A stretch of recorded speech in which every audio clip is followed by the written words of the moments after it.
une personne de cœur. J'aime rencontrer les gens.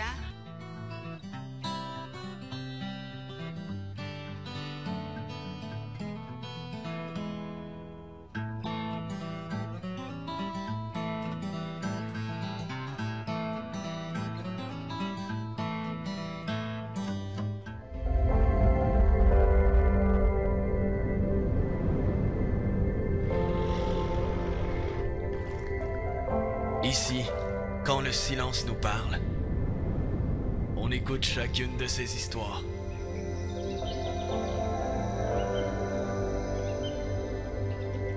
Ici, on savoure chaque instant et on plonge tête première quand l'aventure cogne à nos portes.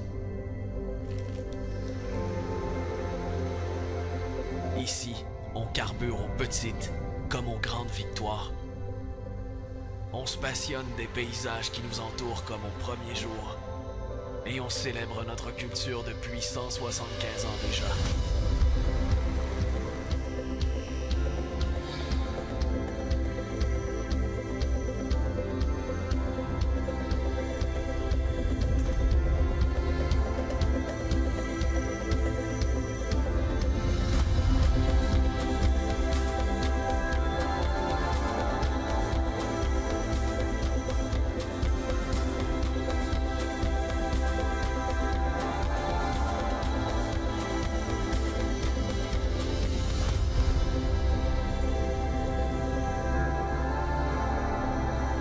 Ici à Saint-Raymond, pour vivre pleinement.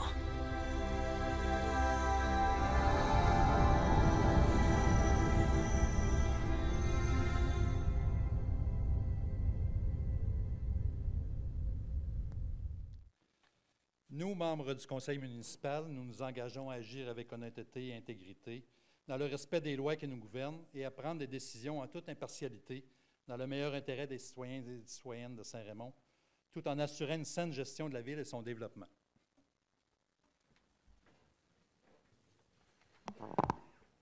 Alors, bonsoir tout le monde. Bienvenue à cette assemblée du conseil de ville de Saint-Raymond. Du 14 janvier 2019, alors c'est la première assemblée de 2019, je profite de l'occasion pour vous souhaiter une bonne année 2019, de la santé en premier, et puis finalement du succès dans vos entreprises que vous allez avoir au cours de l'année. Alors, bonne année encore au nom du conseil de ville et à mon nom personnel. Maintenant, on est à l'adoption de l'ordre du jour. Monsieur Dumont, il y a quelques petits changements. Oui, Monsieur le maire, on a 2 points reportés et 2 points ajoutés. Report du point 1.7, entérinement de la signature de l'entente portant sur la réalisation du contrat de travail du directeur du service des travaux publics, c'est reporté. On va reporter également le point 2.5, dépôt du rapport concernant l'application du règlement prévoyant les règles de gestion contractuelle, c'est aussi reporté. Et nous ajoutons 2 résolutions. La première résolution au point 4.4, versement d'honoraires supplémentaires à Tetra Tech Inc. pour la réalisation d'études préliminaires pour desservir le secteur de Bourg-Louis en aqueduc et ou en égout sanitaire. Et le deuxième ajout et dernière modification à l'ordre du jour, on ajoute le point 6.4 qui va se lire octroi du contrat pour la fourniture de produits ménagers. Voilà, Monsieur le maire, c'est les 4 modifications. Parfait. Qui propose? Monsieur Benoît Voyer, adopté à l'unanimité. Maintenant, quelques points d'information, comme à chaque séance que je donne sur différents sujets. Bien, je vais vous parler des 2 projets importants que nous avons au niveau de la caserne et du garage municipal qui sont en construction. Alors, les travaux ont bon train. Et sur les 2 chantiers, alors la construction de la caserne sera terminée ce printemps. Je pense qu'on va amener quelques petites photos pour les montrer de l'évolution, justement. Ça, c'est la caserne sur la rue de la Grande Ligne. Alors, comme vous voyez, il reste un peu de choses à faire à l'extérieur, mais ce qui va être fait à l'extérieur, ça va se faire plus au printemps parce qu'il y a de la brique. De brique qu'on a fait mettre ici, la brique rouge, pour un peu relancer le centre-ville et puis finalement voir un peu la même brique qu'il y a au centre-ville là, qui va être sur la caserne. Puis finalement, vu que c'est de la brique, du mortier, bien, ça va être fait plus au printemps quand il va faire plus chaud.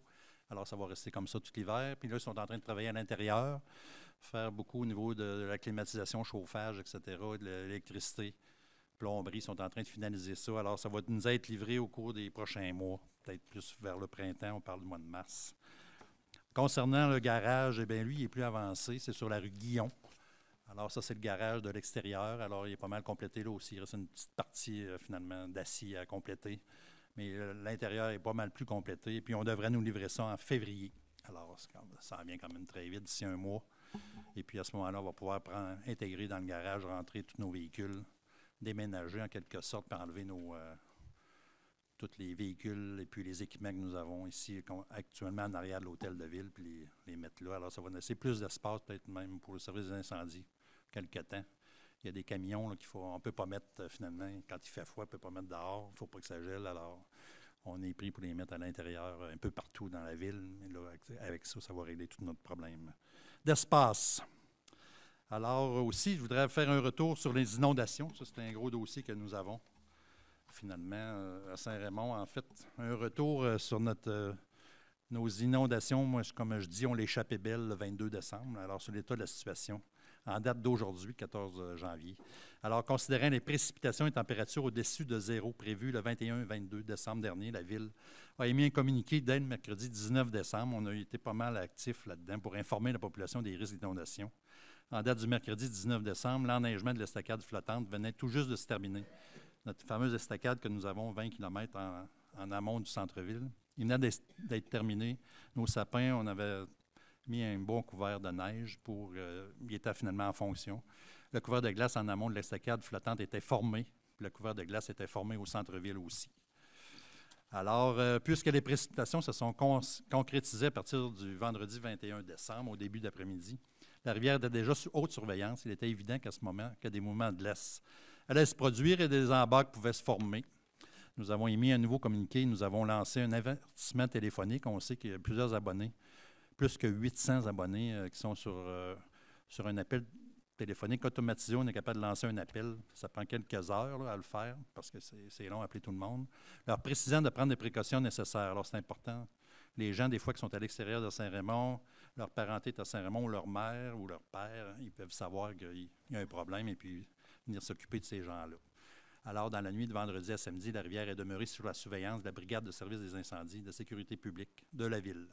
Le samedi 22 décembre, en Martinet, nous avions déjà reçu près de 50 mm de pluie, ce qui est énorme. Vous savez comment il y a plu.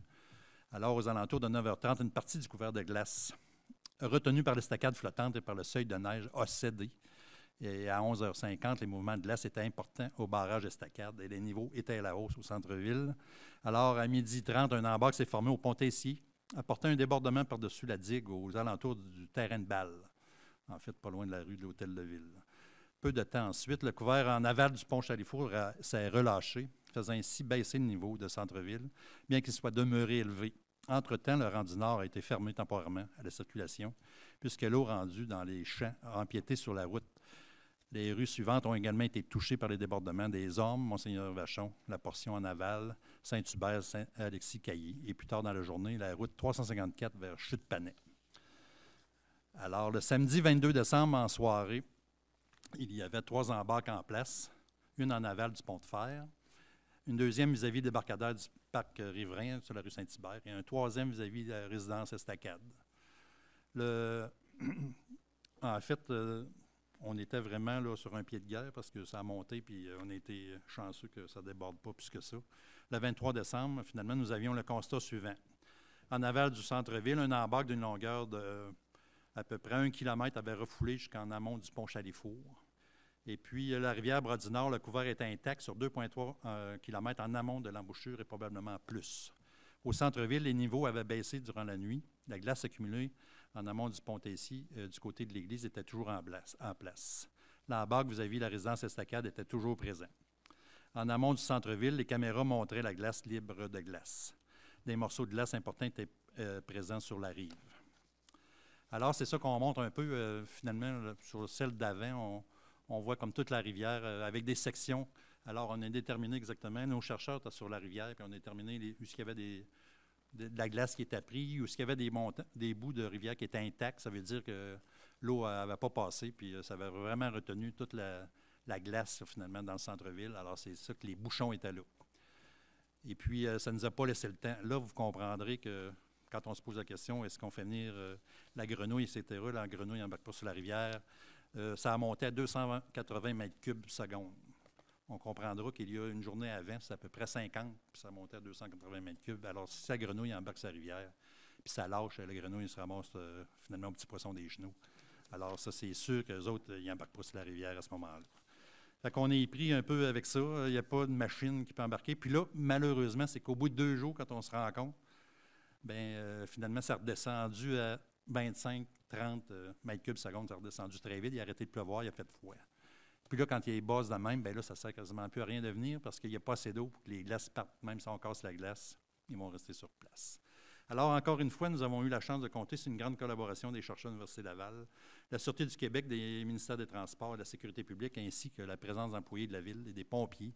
Tout le monde était sur un pied d'alerte de la Brigade des services des incendies. Alors, depuis l'événement du 22 décembre, les équipements de pompage sur les hémisphères pluviaux sont en fonction. On comprendra dans chaque rue, la rue Saint-Louis, la rue de l'Hôtel-de-Ville, il y a des hémisphères pluviaux, là, où ce que l'eau coule finalement, de la rue, etc. Ça, il y a des clapets puis de la pompe pour envoyer l'eau dans la rivière, parce que quand la rivière vient plus haut que la rue, en fait, l'eau arriverait. Il y aurait de l'eau actuellement en dessous de l'école centrale si on n'avait pas toutes ces pompes-là.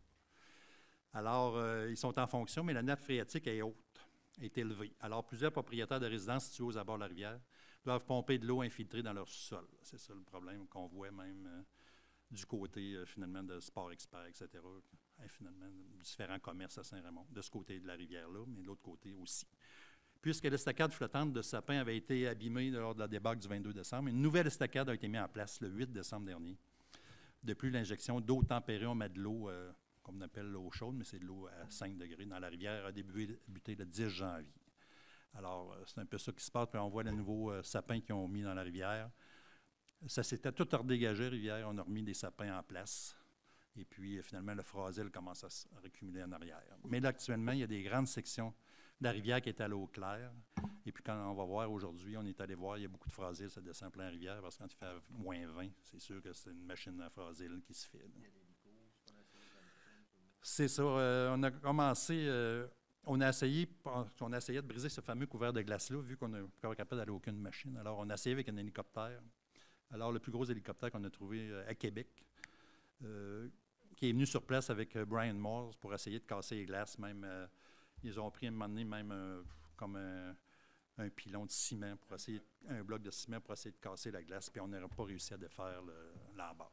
Donc, ça, on peut cocher sur notre feuille que l'hélicoptère, c'est pas bon. On voulait l'essayer vraiment à ce niveau-là, puis finalement, ça n'a pas donné les résultats. Tout le monde était bien déçu de cette chose-là, parce que ça coûte assez cher. Vous allez le voir tantôt, il faut approuver maintenant la facture. Alors, ça coûte énormément cher, puis on voulait l'essayer, puis on a pris la plus grosse. Fait que si ça ne fonctionne pas avec celle-là, ça ne fonctionnera jamais.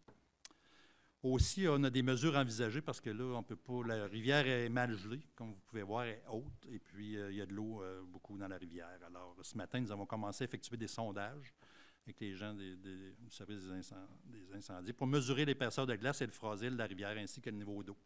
Parce que là, avant de s'aventurer sur la rivière avec une machine, les gens veulent bien savoir qu'est-ce qui se passe en dessous de la glace, parce que c'est un peu épeurant. Même les gens, on n'a même pas été capable d'y aller avant aujourd'hui. C'était vraiment très dangereux d'aller sur la rivière. Puis s'aventurer, on peut tomber entre deux glaces puis tomber dans le fond. Et puis, ils ont constaté aujourd'hui qu'il y avait beaucoup de grosse épaisseur d'eau aussi. Des endroits de 10-15 pieds d'eau en dessous de la glace. Ça fait on pensait que la glace était pas mal appuyée au fond, mais ce n'est pas le cas. Alors, comme à chaque hiver, des mesures sont complétées qui serviront aussi à s'avérer possible de définir un trajet pour la pelle araignée. Là, on a cédulé la pelle araignée qui va venir sur la rivière. On attend la journée précise. Si les données indiquent que la création d'un chenil par la pelle araignée est possible, nous allons voir à mettre la pelle sur la rivière d'ici la fin de semaine. C'est un peu ça. Alors, on va faire un tracé vraiment avec les gens, finalement, des services des incendies. C'est où le meilleur endroit qu'on peut faire un chenil pour débloquer ce bouchon-là qui est sur la rivière. En conclusion, les intervenants de la Ville, les collaborateurs, continuent à surveiller le comportement de la rivière quotidiennement. Soyez assurés que ce dossier demeure au cœur de nos préoccupations. Alors, moi, c'est mon intention qu'on débloque ça, puis que finalement, les gens arrêtent de pomper. On ne peut pas passer l'hiver comme ça, pomper l'eau qui est dans les sous-sols. Et puis, il suffit que la rivière se rebloque encore davantage, puis là, on peut tomber, même s'il n'y a pas beaucoup d'eau. Ce matin, c'était à 15 mètres cubes seconde. 15 mètres cubes seconde, c'est quasiment pas d'eau qui coule dans la rivière, mais même s'il en tombe pas beaucoup, il n'en coule pas beaucoup, mais on peut tomber en inondation quand même. Puis ça peut déborder parce que si le phrasier vient boucher ce petit trou-là qui passe à ce moment-là, on peut tomber en inondation. Alors, il faut déboucher ça. Alors, on s'est donné comme mandat ce matin une réunion pour finalement la pelle araignée est cédulée, puis on espère la mettre sur la rivière, puis déboucher ça. Puis là, à ce moment-là, ça va enlever la pression de toute l'eau qui est accumulée et sur la rivière Sainte-Anne et est accumulée aussi dans le bras du Nord parce qu'on voit qu'il y a eu de l'eau sortie chez Saputo, ça fait qu'il y a de l'eau dans le champ. Alors, c'est un peu notre péripétie comme moi, suite à cette, comme je dis, on l'échappait belle, j'ai fait un rapport finalement là-dessus aux chercheurs et puis des observations que nous avons faites, des recommandations, et puis on les a rencontrées. C'est sûr qu'il y a des choses qu'il va falloir qu'elles soient faites dans la rivière, des choses qui ne fonctionnent pas à notre goût. L'estacade flottante, ça ne marche pas à notre goût. Il va falloir faire un seuil en roche, en arrière ou en avant de l'estacade pour monter plus le niveau de la rivière. Et aussi, certains endroits, un seuil encore pour empêcher le train de glace quand il s'en vient, parce qu'il est descendu des trains de glace qu'on appelle, ça c'est des morcellement de glace qui frappent un sur l'autre, qui fait en sorte là, que ça s'en vient à une vitesse, vous avez pu voir ça sur des vidéos, c'est assez peurant de voir ça, une grosse vitesse, ça arrache les arbres, ça descend à une trop grosse vitesse, puis là, il faudrait mettre des roches en rivière pour empêcher ce train de glace avant que ça rentre au centre-ville. Alors, on en est là, on a fait le tour avec des gens du ministère de la Sécurité publique cette semaine, puis voir plein de points qu'il va falloir faire au cours des prochaines années. On se fait encore un plan de match pour les 2 prochaines années. Alors, c'est pas fini de travailler sur la rivière Sainte-Anne, on espère que ça va aller mieux. Là, c'est vraiment spécial. Les chercheurs n'avaient jamais vu ça, une situation comme ça, avec tellement d'eau, finalement, en début d'hiver, parce qu'il faut comprendre que le 22 décembre, l'hiver vient juste de commencer. Là. Fait que, il faut voir qu'est-ce qu'on va faire quand ça va se représenter une autre fois, puis agir mieux que ça. C'est sûr qu'il y avait notre machine. On avait aussi tenté d'inventer une machine qu'on pouvait broyer la glace. Là. On a fait des tests avec une certaine machine qui embarquait sur la rivière, une espèce de barge qui flotte. En tout cas, une espèce de barge brise-glace, sort d'assaut parce que ça prend des lailles. Parce que de temps en temps, on arrive dans le fond de la rivière, il n'y a plus d'eau. Ça fait que si tu es juste comme un bateau, ben, tu vas rester stallé dans le milieu de la rivière. Alors, on avait inventé ça, puis ça, c'est capable de manger à la glace puis faire un chenil. Aujourd'hui, même, on aurait pas embarqué sa rivière puis la faire. Mais là, ça, c'est un prototype qu'on est en train de monter. Puis, compagnie de Portneuf qui est en train de travailler là-dessus pour voir est-ce que c'est possible un jour. Moi, on a dit au ministère que ça serait bien que le ministère investisse là-dedans parce qu'avec toutes les rivières du Québec, il y a des problèmes. Je pense que ça serait très utile d'inventer une nouvelle machine parce qu'on sait que la grenouille, la pelle amphibie a des limites. Elle ne peut pas tout faire sur la rivière. Et puis la pelle araignée aussi, quand il y a trop d'eau comme ça, ils n'oseront pas trop s'aventurer parce qu'ils ne veulent pas risquer leur vie non plus, puis risquer de... Si on vire la machine à l'envers, puis c'est une perte, à ce moment-là, ces gens-là sont plus assurés, là, parce que les assurances n'aiment pas tellement ça des voir arriver sur une rivière. Alors, on en est là. On continue à travailler là-dessus, puis on espère de trouver des solutions pour la rivière au cours des prochaines journées. Parfait pour ça. Alors, dans les autres dossiers, bien, il y avait toujours notre comité santé, mais ça se poursuit. On se rencontre, justement, on va relancer notre petit comité. On se rencontre la semaine prochaine, vendredi prochain, pour recommencer nos opérations pour l'année 2019. Alors, on vous tiendra au courant de ce qui se passe dans ce domaine-là. Maintenant, on en est rendu à notre première période de questions. Est-ce qu'il y a des gens dans la salle qui veulent nous adresser des questions, s'il vous plaît? Bonjour, Bonjour. Joanne Kefelec. Je pense souvent au problème de la rivière, hein, puis ça fait 2 ans en fait que j'ai une idée. Hein. Oui. Je ne sais pas si c'est le bon moment pour vous la proposer. Oui, hein. pas de problème. Cette idée-là, en fait, c'était que j'ai pensé on creuse un chenal pour faire passer la glace. Hein. Mais pour éviter de creuser ce chenal-là, ça serait de placer à l'automne un immense boudin pneumatique robuste qui pourrait mesurer à peu près 200 mètres de long dans une zone stratégique de la rivière. Un boudin qu'on va gonfler, donc, qu'on va fixer soit dans le lit de la rivière, soit sur la berge, je ne sais pas encore, quoi. Et au moment que la glace se forme, elle ne comblera pas l'endroit où il y a ce boudin d'un diamètre qui pourrait être de 4 mètres, de 10 mètres. Je n'ai pas encore développé l'idée totalement. Et au moment où on tombe au printemps, de dégonfler tout simplement ce boudin-là, qui fait que ça laissera l'empreinte du boudin et fera passer l'eau à cet endroit-là. J'ai expérimenté tout simplement chez moi avec une simple chambre à air dans un plat rempli d'eau que j'ai sorti dehors et j'ai dégonflé donc en effet cette chambre à air une fois que la glace avait pris et je me suis retrouvé avec un chenal là. Bref, après ça, j'ai fait des recherches là, sur ces boudins, sur cette fabrication là, de pneumatiques. Il existe beaucoup de compagnies en fait, au Québec qui les fabriquent. Il y en a d'ailleurs là, qui servent principalement pour faire des barrages contre les inondations. C'est des séries de boudins là, qu'on a en ligne et qui sont placés sur les berges des rivières pour éviter que l'eau aille plus loin. Donc, bon, c'est genre, voyant ça, je me suis dit, pourquoi pas. Après ça, ces matériaux là, qui sont utilisés sont généralement des matériaux très robustes. Ils sont étudiés là, pour contrer des résistances, des pressions, etc. Alors voilà, ça c'est l'idée que j'en ai tirée. Parce que j'ai cherché un peu partout. J'ai imaginé par exemple en Antarctique, les balises qui sont sur l'océan, par exemple, en Arctique, en Antarctique, peu importe. Ces balises-là sont faites sur des flotteurs. Et puis sont parfois prises par la glace. Donc j'ose imaginer définitivement qu'il existe vraiment là, des matériaux très robustes pour faire ce genre de projet. Et ceci là, pourrait être réutilisé donc, à chaque année, réinstallé. Ouais. Ça prend pas énormément de temps à gonfler. J'ai regardé à peu près, ça prend pas beaucoup de temps, ça se déroule facilement. C'est juste une coordination que ça prend. Et puis c'est intéressant. On va l'envoyer à nos chercheurs. Non, l'idée. Non, sûrement. Parce que même, il y a des gens de Portneuf, je pense, qui en font ces pneumatiques-là.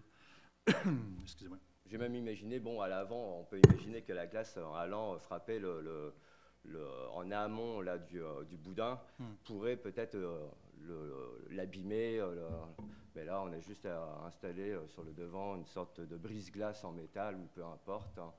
Mais voilà, c'est parce que j'imagine que c'est beaucoup de coûts, la grenouille, oui. Et puis toutes les...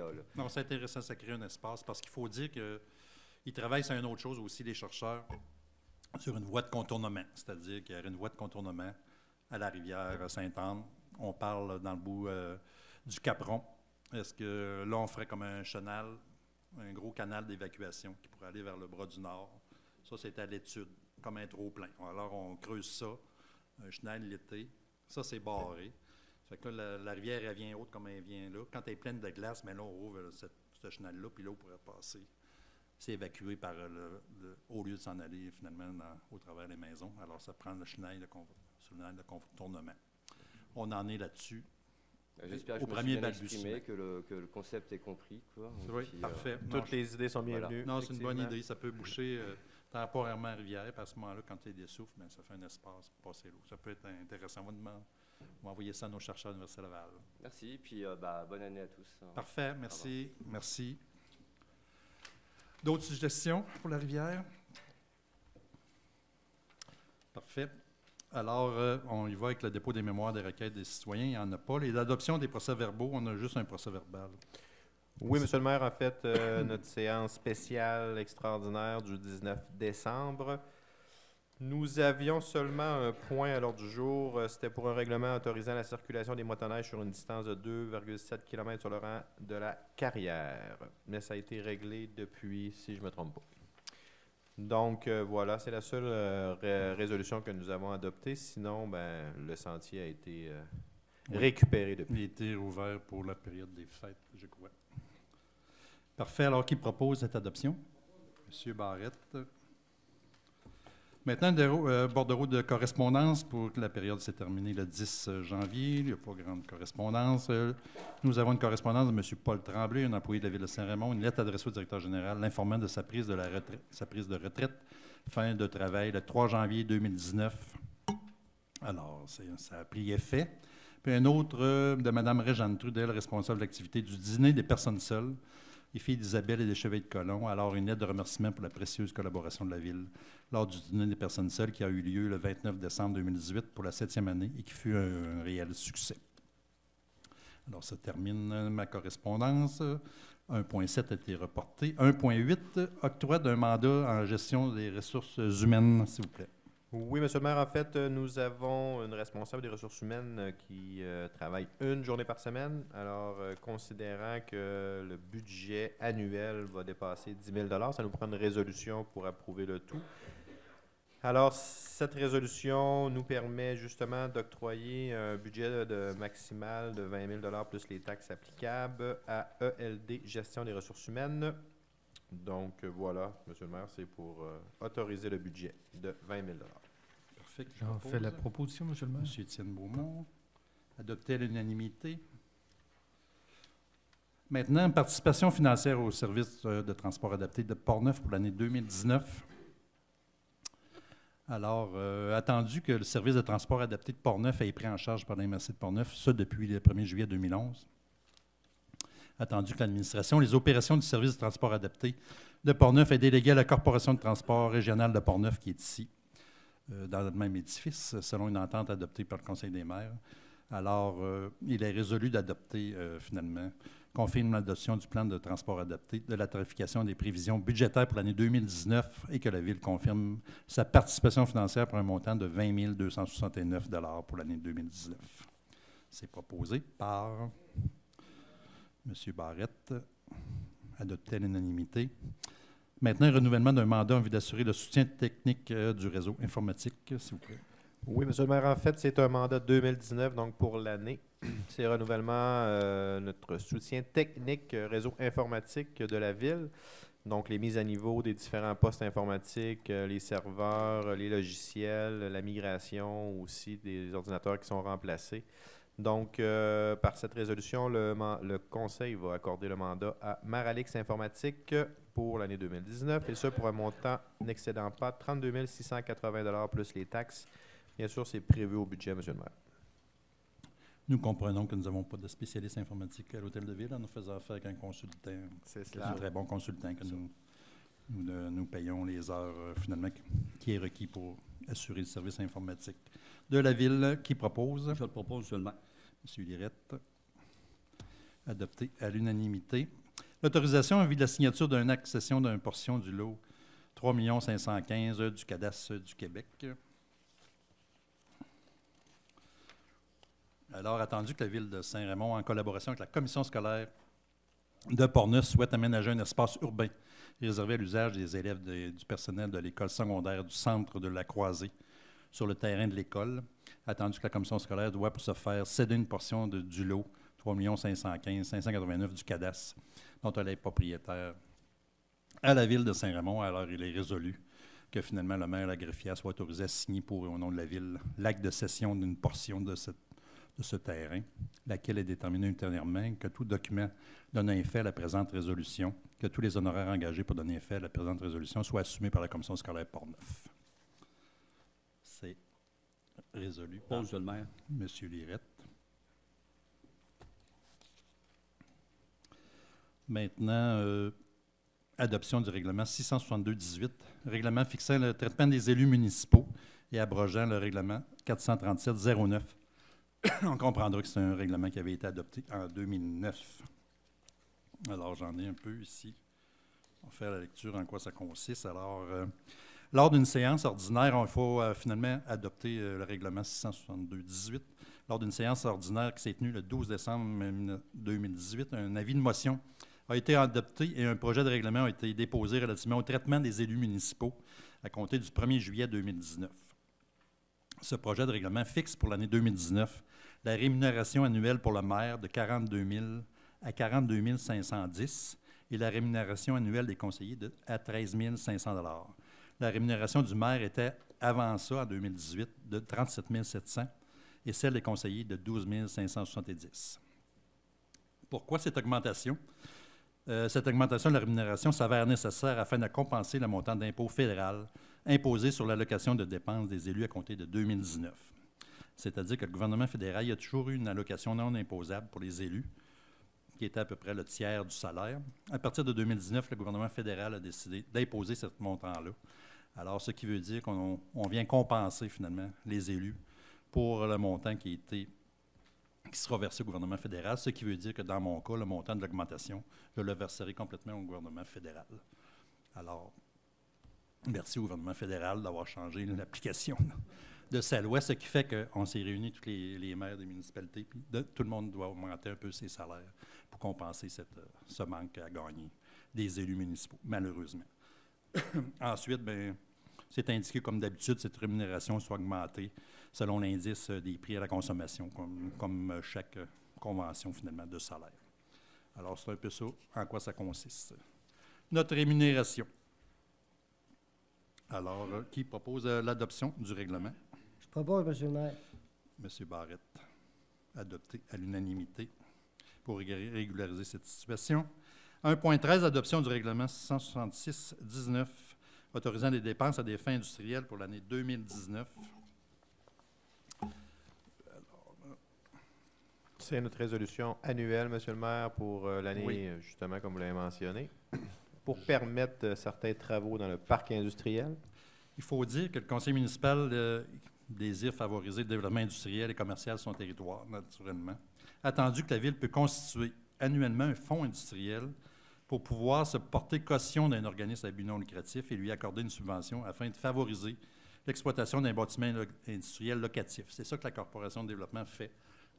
Elle construit une bâtisse, puis elle le loue à des entreprises, mais pour le bâtir, elle a besoin d'une caution de la Ville. Alors, c'est ce montant-là qu'on approuve à tous les ans. Cette année, ce montant-là a été fixé à 5 millions de dollars. Et puis, la Ville entend s'engager pour une somme maximale de 5 millions à des fins industrielles, para-industrielles et de recherche pour l'année 2019 en vertu de la loi sur les immeubles industriels municipaux. Ces sommes sont principalement utilisées pour le cautionnement d'organismes à but non lucratif, comme je viens de le dire, de la Corporation de développement.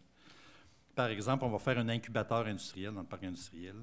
Puis quand la Corporation va le faire, elle va aller faire un emprunt, il n'y a pas de problème, il va y avoir un emprunt, mais ça va être endossé par la Ville. En faisant ça, on a un bien meilleur taux d'intérêt aussi pour la Corporation, ça fait que ça bénéficie aux gens qui vont louer ça, ils vont payer un meilleur loyer. Alors, ça me prend une résolution à cet effet-là. J'en fais la proposition, M. le maire. Monsieur Voyer. Et adopté à l'unanimité. 1.14, avis de motion et dépôt de projet de règlement modifiant le chapitre 5, dispositions relatives au stationnement du règlement uniformisé RMU 2016 relatif à la sécurité et à la qualité de vie, afin d'interdire le stationnement en tout temps sur les avenues Duplain, Genois, Godin, Durouet, Demers et Quentin. Parce que depuis un certain temps, les gens qui vont finalement à l'hôpital, etc., stationnent dans les petites rues adjacentes. Alors, à tous les mois, on prend une rue, mais là, on va les prendre jusqu'à la rue Saint-Louis. Là. Fait qu'on va être correct dans une shot, on va toutes les passer. Tout à fait. On a eu des plaintes aussi, M. le maire, hein, donc les Parce résidents... que les gens stationnent sur des terrains privés, etc. Ouais. Ça fait qu'on n'a pas le choix de faire ça. Ça stationnait de part et d'autre de la rue, ça venait obstruer l'accès à la rue, dont les gens arrivaient aussi pour se stationner devant leur maison, c'était pas disponible. Donc, comme vous l'avez bien mentionné, le titre les nomme, c'est pour interdire en tout temps le stationnement Duplain, Genois, Godin, Duroy, Demers et Quentin. Et souvent aussi, c'est des employés. De l'hôpital, oui. De l'hôpital, alors. Avis de motion, puis on a adoption. Non, avis de motion non, seulement. Juste l'avis de motion. Qui donne l'avis de motion? Je pourrais donner l'avis de motion, M. le maire, mais en même temps, il y a une précision, c'est que les citoyens qui demeurent là, ils vont avoir un genre de vignette, là, c'est ça, monsieur? Bon, on va le faire à la demande C'est ça. des citoyens qui en ont besoin. C'est ça. C'est ça. Exact. Fait que là, c'est pas parce que je voyais des gens dans la salle, là, qui sont nombreux, qui avaient un drôle de un non-verbal éloquent. On va dire, bien, regarde, c'est en tout temps, les gens qui demeurent là, ils auront moyen d'avoir Oui. un accès, communiquer avec la ville pour autre chose. Ouais. Fait que je propose, M. le maire. Parfait. Les gens qui veulent avoir, autrement dit, une passe, là, ben, ils communiquent à la ville. On va en avoir une pour les gens qui restent là. Malgré que pendant l'hiver, on ne peut pas stationner vraiment dans la rue, mais pendant le jour, c'est possible. M. Barrette, à l'unanimité. Au niveau de la trésorerie, M. Pépin, bordereau des dépenses pour la période qui s'est terminée le 10 janvier 2019. Oui, merci. Donc, le bordereau de dépenses du dernier mois totalise 1 676 199 $. Les principales dépenses à signaler pour le dernier mois, nous avons bien sûr les contrats de déneigement. Donc, Fernand Girard Limité, 195 400 $. Opération forestière Gervais Moras, 121 700 $. Nous avons aussi le PG Solutions, 89 000 $, qui est notre fournisseur de logiciels informatiques. Donc, pour le contrat d'utilisation et de soutien technique pour l'année 2019, donc 89 000 $ à PG Solutions. Et finalement, 504 000 $ à Construction Côté Fils pour la portion du mois de décembre pour le garage municipal. Donc, c'est les principales dépenses du dernier mois. Parfait. Alors, nous avions d'autres questions que nous avons posées. Nous avons eu les réponses appropriées. Alors, qui propose les dépenses pour... Je supporte la proposition, M. le maire. Merci, M. Gass. Adopté à l'unanimité. Maintenant, une approbation des variations budgétaires. Alors, c'est quand on peut passer finalement d'un budget, une dépense qu'on peut passer d'un département à un autre. Dans le fond, c'est selon notre politique de variation budgétaire de la ville. On vient faire chacun des postes comptables. Il y en a beaucoup. Chacun des postes dépassant 10 000 $. Si on a besoin d'une variation budgétaire, ça prend une résolution du conseil. Il y a 2 postes ici au courant de 2018 qui ont un dépassement de plus de 10 000 $. Comme je vous ai remis, les contrats de déneigement qui ont un dépassement de 48 000 $, surtout en raison là, des nouveaux contrats qui ont été signés au courant de l'année. Il y a une bonne augmentation. Une bonne augmentation qui ont débuté au courant de l'année 2018. Puis également les contrats des événements spéciaux à la culture. Il y avait certains spectacles qui n'avaient pas été prévus quand on a fait notre budget 2018, là, notamment le spectacle Confédération, également le spectacle pendant le raid du Bas-du-Nord et aussi les spectacles qui ont lieu le 31 décembre. Ce n'était pas prévu. On a quand même décidé d'y aller de l'avant là-dedans. Donc, pour ça, j'ai besoin d'une résolution du conseil pour permettre de prendre l'argent dans un département et l'envoyer à un autre, dans le fond, de prendre l'argent dans le traitement de l'eau potable, un 45 000 $, et l'envoyer à l'encontre des contrats de déneigement. Puis également prendre un 25 000 $ dans le département de promotion et développement, puis pour compenser le surplus dans les contrats de la culture. Parfait. C'est un transfert d'un département à un autre, simplement, et non pas... on ne peut pas faire un déficit, naturellement. Non, c'est ça. Dans les chiffres de la proposition. Merci. Monsieur Beaumont propose. Maintenant, l'adoption du règlement 667-19 qui décrète la tarification pour l'année 2019, mais c'est en début d'année. Exact. On change de tarification. Tout à fait. En fait, même quelques fois par année avec nos différents cours, des loisirs et ateliers. Alors, effectivement, aussitôt qu'on change un tarif là, à chaque saison, il faut adopter le règlement modifié. Voilà, c'est seulement pour ça au niveau des tarifs 2019. Qui propose? Monsieur le maire. Monsieur Lirette. Adopté à l'unanimité. L'avis de motion et dépôt du règlement décrétant l'imposition des taxes et des compensations pour l'année 2019. Pour permettre l'envoi des comptes de taxes en février. Parfait. Malheureusement, vous allez recevoir un compte de taxes. Qui propose? Propose, monsieur le maire. Monsieur Barrette. On aimerait mieux sauter une année de temps en temps. Trésorier, pas d'accord. Trésorier, mieux que ça rentre régulièrement. Non, c'est sûr qu'on a beaucoup de dépenses aussi. Oui. Il faudrait diminuer les services. Alors, à 2.5, le dépôt du rapport concernant l'application du règlement prévoyant les règles de gestion contre... Non, ça a été reporté. Reporté, exact. Au niveau de la sécurité publique, 3.1, dépôt et présentation du rapport d'intervention du service des incendies pour le mois de décembre. Alors, M. Voyer, s'il vous plaît. Oui, merci, M. le maire. Alors, le rapport des incendies pour le mois de décembre. Et à la fin, je vais vous faire le bilan de l'année. Alors, au 1er décembre, on a eu une odeur suspecte dans le Charles-Émile Provost. Il n'y avait rien de spécial. On a été vérifié, les pompiers, il n'y avait rien de spécial de ce côté-là. Aussi, on a eu une alarme d'incendie non fondée le 8 décembre. Dans la rue d'Aigle, il n'y avait rien. Bien, ça prenait une alarme d'incendie non fondée. Alors, il y aura un avertissement. Comme j'ai toujours mentionné, à chaque fois qu'on sort pour une alarme d'incendie non fondée, ça coûte tout près de 3 000 $. C'est pour ça qu'on dit à deuxième, après ça, bien, on va donner une pénalité. Ensuite, on a eu un feu de cheminée dans le rang du Nord. Le 11 décembre, c'était pris à temps par nos pompiers. 12 pompiers ont été nécessaires. Ensuite, on a fait la surveillance canon à neige, comme on disait tantôt, l'estacade flottante le 17 de décembre. Ensuite, on a fait des pratiques des camions, des incendies, camions citernes, camions pompes, le 18 de décembre. Et ensuite aussi, on a fait de la surveillance de rivière, comme on a mentionné tantôt, lors des inondations, le 21, 22 et le 23 décembre. Alors, c'était bien intéressant là-dessus. Les pompiers sont toujours alertes quand on a une inondation. Ensuite, on a eu, comme vous savez, l'entraide à Sainte-Christine le 25 de décembre. Eux ne sont pas équipés comme nous avec un transporteur d'eau. Alors, aussitôt qu'un feu, quoi que ce soit, c'était dans le coin directement au four à charbon. Alors, ça nécessitait l'entraide. Alors, quand c'est dans le temps des fêtes, en plus, les villes de Sermon y étaient, pareil. On leur facture aussi, par exemple, parce que c'est un déplacement de nos pompiers. Ouais. Ensuite, l'entrée des incendies aussi, on était à Sainte-Catherine aussi. Eux autres aussi n'ont pas de camion-citerne pour en dehors. C'est un chalet qui était sur le bord de... Un chalet, alors, il n'y a pas assez d'eau pour la couverture de risque. Alors, notre camion, on s'est déplacé aussi de ce côté-là. Ils demandent l'entraide parce qu'il n'y a pas assez d'eau. Exactement. Fait qu'avec nous, avec qu'est-ce qu'on a, nos équipements, on est capable de y aller sans avoir de... Si on a un feu sur notre secteur, on peut y aller sans avoir de demander l'entraide. À moins que ce soit vraiment urgent dans le centre-ville, que c'est pour avoir la propagation, c'est certain qu'on va demander l'entraide. Ensuite, un alarme d'incendie non fondé le 31 décembre. Alors, les pompiers se sont déplacés en Chute-Panan. Alors, on a eu 2 alarmes d'incendie non fondées. Pour qu'il y ait du rapport de ce mois-ci, on a 12 sorties, qui fait un total de l'année à 145 sorties. Alors, nos pompiers ont sorti 145 fois cette année.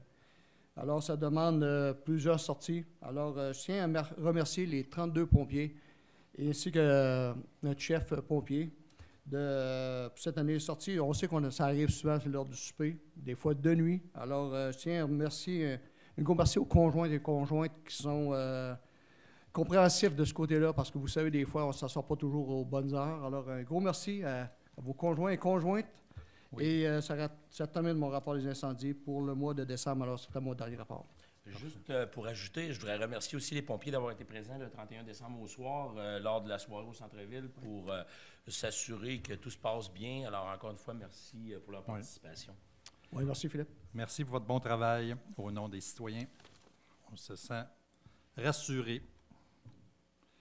Alors, maintenant, merci, M. Ouilly, pour votre rapport. Maintenant, à 3.2, justement, la confirmation d'engagement d'un pompier volontaire. Alors, attendu l'engagement de M. Philippe Gingras, à titre de pompier volontaire, qui était soumis à une période de probation d'1 an, qui a pris fin le 13 juin 2018, attendu que cette période de probation a été prolongée de 6 mois, vu l'absence de M. Gingras pour cause de maladie. Attendu que cette période de probation a été complétée avec succès, a finalement pris fin le 13 janvier dernier. Alors, sur recommandation du directeur du service des incendies, on procède à l'engagement de M. Philippe Gingras à titre de pompier volontaire au sein des services des incendies de la ville de Saint-Raymond. Que ce soit confirmé, alors ça prend une proposition à cet effet. Je vais en faire la proposition, M. le maire. M. Voyer. Et puis, nous allons procéder à son assermentation. Tout à fait, pendant que M. le maire va se déplacer tout près de M. Gingras. On va le féliciter, donc. Félicitations. OK. Félicitations, M. Gingras. Merci.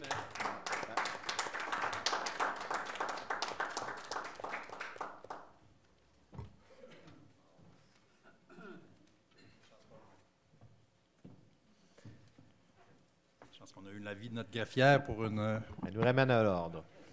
On la sermentera pas 2 fois. Pour une sur-assermentation. Une sur-assermentation. Parfait. Alors, merci. Bienvenue dans notre brigade.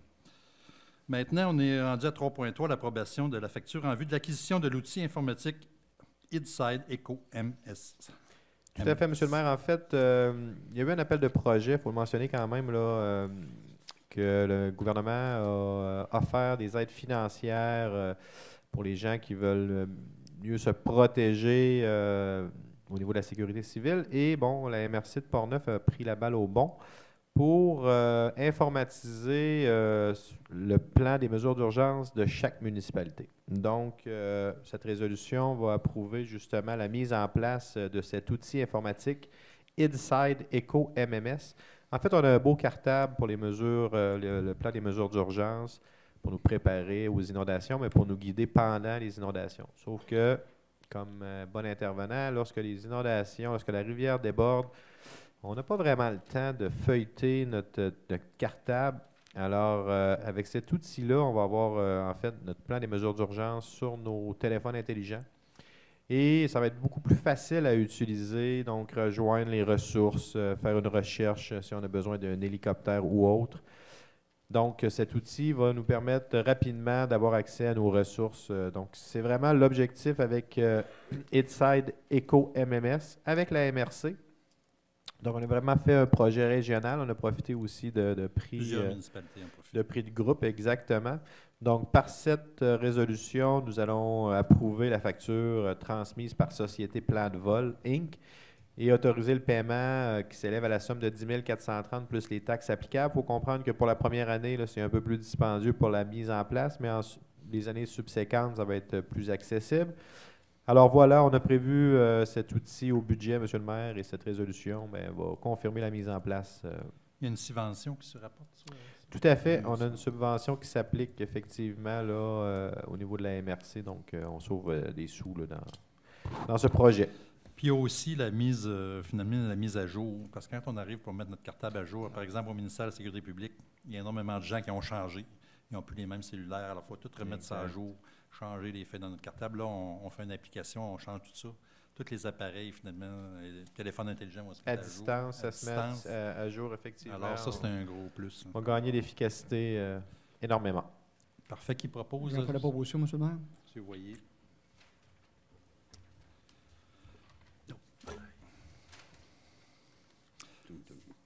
On est rendu à transport routier, hygiène du milieu, la présentation des travaux effectués par les employés du service des travaux publics par M. Fernand Lirette, s'il vous plaît. Oui, M. le maire, merci. Disons qu'avec le fameux hiver qu'on connaît depuis quasiment le début du mois de novembre, moi, je vous dire franchement que les gens des travaux publics n'ont pas perdu du temps. Il y a eu au départ beaucoup d'opérations de déneigement, l'entretien des stationnements, des trottoirs, l'infrastructure municipale, déneigement et sablage, réparation des nids de poules avec de l'asphalte chaude, avec le rebound qu'on connaît présentement. À un moment donné, il fait 25 sous zéro, le lendemain, il fait 8, il fait 10. Ça cause des dégels, des regels, puis à ce moment-là, il se produit des nids de poules. Puis là, à ce moment-là, il faut les remplir. Entretien de la signalisation, entretien de la machinerie, entretien préventif des stations d'eau usée, entretien préventif des différentes génératrices, changement au niveau de différents ponceaux dans les rangs, vérification des compteurs d'eau industriels, traitement des plaintes concernant les chevreuils, les arbres, les branches. On a eu beaucoup durant le mois de décembre. Mise à jour des plans du réseau d'aqueduc et d'égouts. Étant donné le nombre de constructions nous avons eues cette année, de toute façon, on entre les différents entrées, les nouvelles entrées au niveau de l'aqueduc, l'égout, on rentre ça sur notre système informatique. Préparation et conception des plans pour les différents projets de 2019. Mise en place des ouvrages de retenue pour la rivière, soit l'estacade flottante dans Laurent-Saint-Mathias. Enneigement de la rivière, justement, dans le coin de l'estacade flottante, à l'aide de canons à neige. Et sur le site de l'estacade flottante, les gens ont terminé d'enneiger, puis le lendemain, c'était l'inondation. Pour vous dire, ça a très bien été. Nettoyage des rues, dégagement de la glace et suite aux inondations. Depuis le 22 décembre, aller jusqu'au 31, je peux vous dire que les gens des travaux publics n'ont pas chômé. Ça a été même jour et nuit pour surveiller la rivière, ces choses-là. Puis, ils méritent des bonnes félicitations pour le travail qui a été effectué du 22 à aller quasiment jusqu'au 30. Puis même aujourd'hui, présentement, les gens surveillent la rivière quotidiennement. Merci, M. le maire. Parfait, merci. Votre rapport. Maintenant, à 4.2, l'approbation de la facture pour la location d'un hélicoptère. On en a parlé tantôt dans le cadre des mesures d'urgence. Alors, attendu les embarques qui sont survenus sur la rivière Sainte-Anne du 22 décembre que je vous ai expliqué tout à l'heure, notamment celui en place à la hauteur du débarcadère de la rue Saint-Hubert. Attendu que l'intervention d'urgence et les tentations de briser le couvert de glace à l'aide d'un hélicoptère. Attendu le programme général d'aide financière lors des sinistres réels ou imminents mis en place par le ministère de la Sécurité publique. Attendu, le programme prévoit une aide financière de 50 % des coûts opération du prix de couvert de glace s'avère nécessaire. Alors, il est approuvé, proposé par le conseil municipal, approuve la facture transmise par hélicoptère Hélicarrier pour les opérations effectuées lors des mesures d'urgence et autorise son paiement qui s'élève à une somme de 22 500 $, c'est pas rien, plus les taxes applicables. Alors, vous comprendrez qu'on ne les fait pas venir à tous les jours. L'expérience a été réalisée et que les sommes nécessaires afin de pourvoir au paiement de cette facture soient prises à même le surplus accumulé et non réservé. Alors, il faut dire qu'on le fait sous les recommandations de nos chercheurs et aussi recommandé par le ministère de la Sécurité publique qui était avec nous ici en réunion. Alors, qui va payer 50 de on a cette tenté facture. l'expérience et puis finalement, c'est pas concluant comme on l'aurait voulu. Qui propose? Je propose, M. le maire. M. Barrette. Adopté à l'unanimité. Maintenant, on est rendu compte rendu de la Régie régionale des gestions des matières résiduelles de Port-Neuf.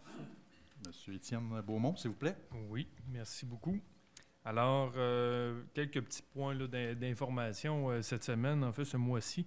Informer les citoyens que c'est la collecte des sapins de Noël qui s'effectue, en fait, cette semaine. Donc, il y a différents secteurs. Secteur 1 et 3, c'est le mardi 15 janvier, donc demain matin. Idéalement, mettre votre sapin ce soir, alors après la réunion du conseil. Et le secteur 2 et 4, c'est le vendredi 18 janvier. Au niveau des secteurs, je vous invite plus à aller voir sur le site de la régie, régieverte.ca, où est-ce qu'on voit c'est vraiment facile d'aller dans l'onglet citoyen, puis on voit vraiment les secteurs au niveau de la collecte.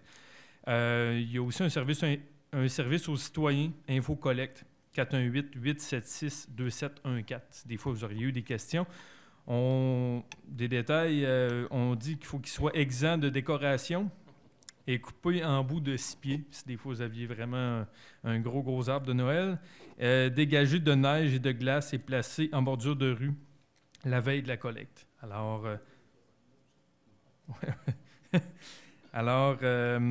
sinon, les bacs, en fait, l'hiver, on nous rappelle de dire que bien les placer, en fait, un minimum de 1,5 mètre de la rue, parce que sinon, ils se font souvent renverser par la charrue.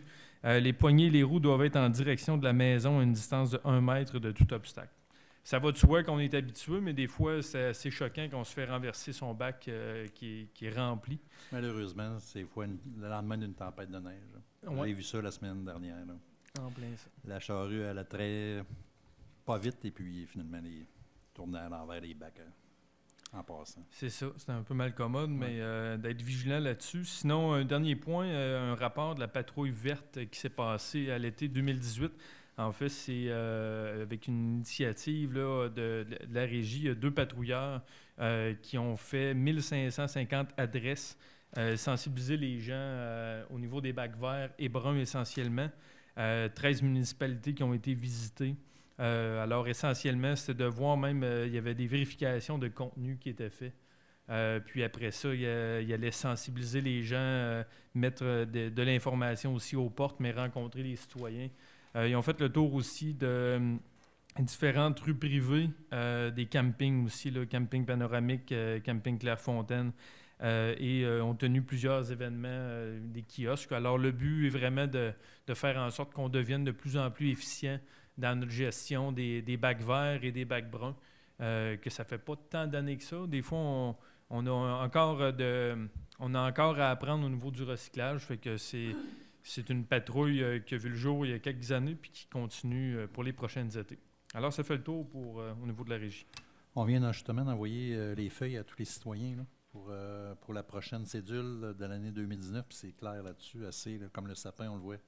Dépendant du secteur ce que vous êtes, allez voir le sapin, ça va être aujourd'hui, demain. Il est sur le calendrier, effectivement. Oui, et puis même, il y avait ils ont remis à jour aussi où mettre les choses dans quel bac. Là. Et puis des fois, je les regardais, je ne savais pas encore. On apprend tous les jours, effectivement. Que je les laissais à côté de la feuille de temps en temps, quand je ne sais pas où le mettre, je regarde parce que je ne suis pas assez intelligent. En tout cas, des fois, je ne sais pas automatiquement. Parfait. Alors, on a envoyé ça à tous les citoyens. Je crois qu'ils ont reçu ça au cours des dernières semaines. Merci, Étienne, pour le compte rendu.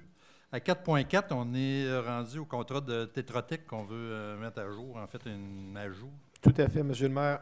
Pardon. En fait, nous travaillons avec Tetra Tech là, pour le secteur Bourg-Louis, aussi le secteur du parc industriel numéro 2. On veut trouver des solutions à la fois pour desservir peut-être en partie Bourg-Louis, mais des solutions à long terme pour notre parc industriel numéro 2. Alors, on avait voté en 2018, au cours de l'année, là, une enveloppe budgétaire de 15 000 $ pour Tetra Tech. Ils sont arrivés au bout. Donc, on va autoriser un 5 000 $ supplémentaire pour compléter ce mandat-là. Effectivement, c'est ce qui nous indique, le Tetra Tech, avec 5 000 $ plus les taxes applicables, ça va être suffisant. Alors, c'est pour autoriser un budget supplémentaire de 5 000 $ à Tetra Tech. Donc, voilà. Qui le propose? Je le propose seulement. M. Lirette. Maintenant, urbanisme et mise en valeur du territoire. Alors, le dépôt et présentation du procès-verbal de la réunion spéciale du comité consultatif d'urbanisme tenue le 3 janvier 2019. M. Yvan Barrette, s'il vous plaît. Oui, merci, M. le maire. Tout d'abord, les statistiques du mois de décembre 2018. Là, on a eu 79 permis de maisons unifamiliales versus en 2017, 67. Ça veut dire qu'il y a encore toujours une constance. Là, ça augmente tout le temps d'année en année. C'est bien. Par rapport, il y a d'autres statistiques que je vais laisser M. le maire en faire part. Là.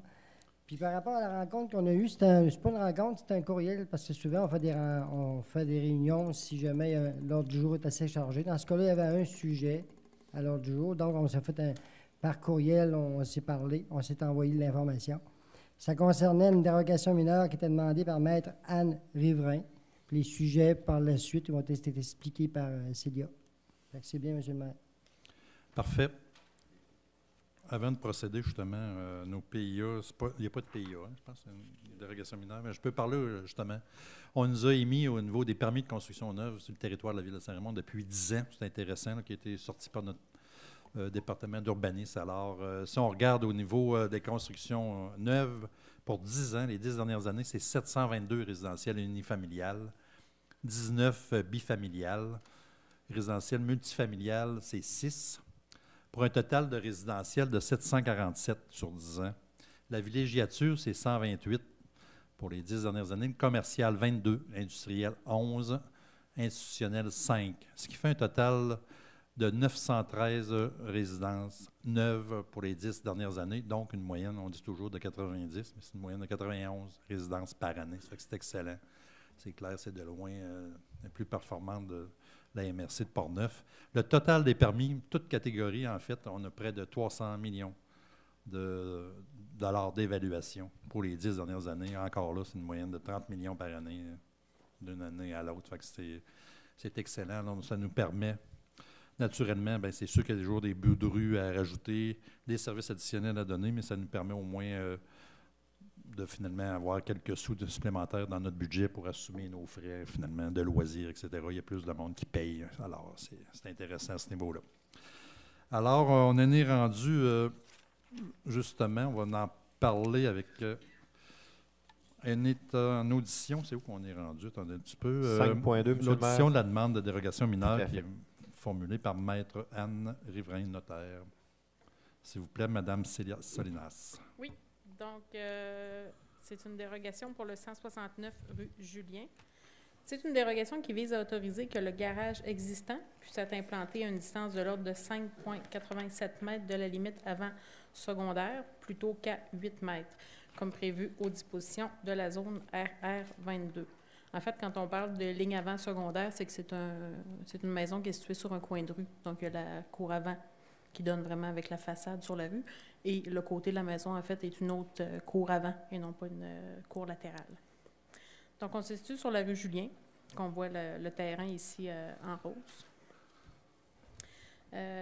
Dans Bourg-Louis, c'est dans le secteur de Bourg-Louis, effectivement.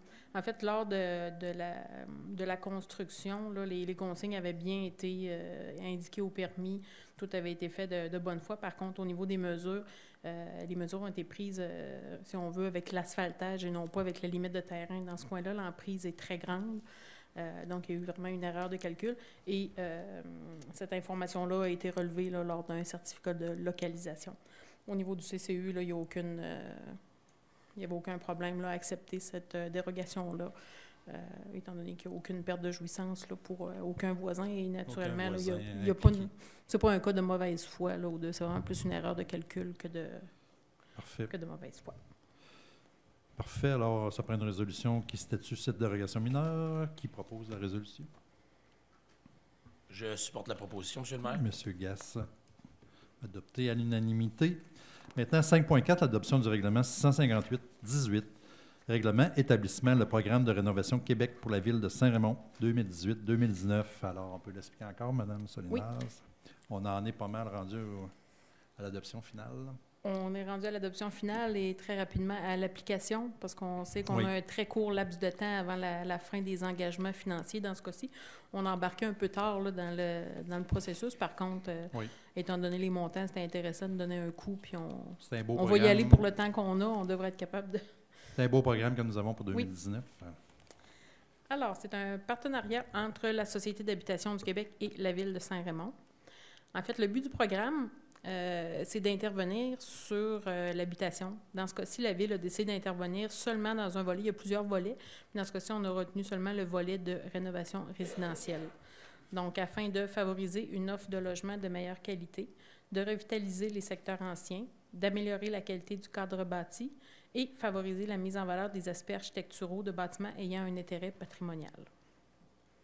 Les secteurs retenus, en fait, il y en a deux.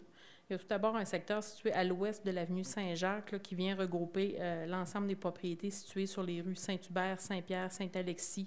On a l'avenue Robert aussi là, qui rentre dans ce secteur-là. Et dans un deuxième temps, en fait, toutes les propriétés qui sont situées de part et d'autre de la rue Saint-Joseph, et ce, à l'est de l'avenue Saint-Jacques et aller jusqu'au pied de la Grande Ligne. Ces secteurs-là, en dehors de ces deux secteurs-là, en fait, on pourrait aussi reconnaître admissibles des demandes qui représentent jusqu'à 15 % du budget, qu'on va voir un petit peu plus tard, pour l'application du programme, mais uniquement pour des travaux de mise en valeur architecturale. On sait que dans le centre-ville, il y a beaucoup de maisons ayant un intérêt patrimonial. Par contre, il peut en avoir d'autres là, qui sont réparties un peu partout sur le territoire. Ça peut être dans des rangs, des maisons qui pourraient vraiment, dans le cadre de mise en valeur architecturale, pouvoir venir chercher un petit peu de cette enveloppe-là au niveau des rénovations. Donc, les conditions, il faut que ce soit un bâtiment résidentiel ou un bâtiment mixte. Et dans ce cas-ci, seule la partie résidentielle est admissible. C'est un bâtiment qui a été construit avant 1989, donc un bâtiment ayant plus de 30 ans. C'est un bâtiment qui est conforme au règlement de zonage ou bénéficiant de droits acquis. Toutes les taxes ont été acquittées et il n'y a aucune procédure légale sur la propriété. Et finalement, on doit être en dehors de la zone inondable 0-20 ans, donc la zone inondable de grand courant. Je vous dirais, dans les deux secteurs qu'on a retenus, il n'y a pas tant de propriétés là, qui sont dans le grand courant. Il y en a un petit peu dans le faible courant, mais dans le grand courant, il n'y en a pas vraiment tant que ça. Les travaux admissibles. Donc, premièrement, les travaux visant des défectuosités majeures comme les infiltrations d'eau ou d'air, la détérioration, donc pourriture, bris, tant au niveau de la structure du bâtiment, de la fondation, des ouvertures, de l'isolation, du chauffage, du système électrique, plomberie, ventilation. Ensuite, des travaux de réfection des parements extérieurs des façades ou de la toiture, incluant galeries, cheminées, escaliers, portiques. Les choix des matériaux doivent assurer l'intégrité des bâtiments anciens et viser la conservation d'éléments architecturaux, notamment à l'égard du toit, de la fenestration, des galeries, des saillies, des lucarnes et des corniches. Et finalement, tous les travaux intérieurs qui sont nécessaires en raison des défectuosités majeures du point 1 qui affectaient le bâtiment, comme dans ce cas-ci les divisions intérieures, les revêtements de plancher, les escaliers. Pourraient s'ajouter les armoires et comptoirs de cuisine et salle de bain, de même qu'évier, bain, toilette et douche. C'est ça.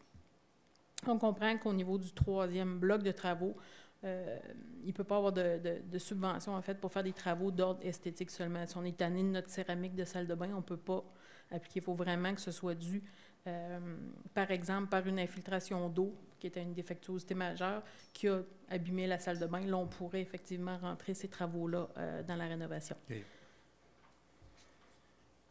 Donc, les travaux qui sont non admissibles, c'est les travaux qui sont exécutés avant que la Ville ait donné l'autorisation. Les travaux sur un bâtiment accessoire. Les travaux qui viseraient à terminer un bâtiment en cours de construction. Les travaux qui sont dits d'entretien. Et finalement, tous les éléments de décoration, peinture, tapisserie, moulure, etc.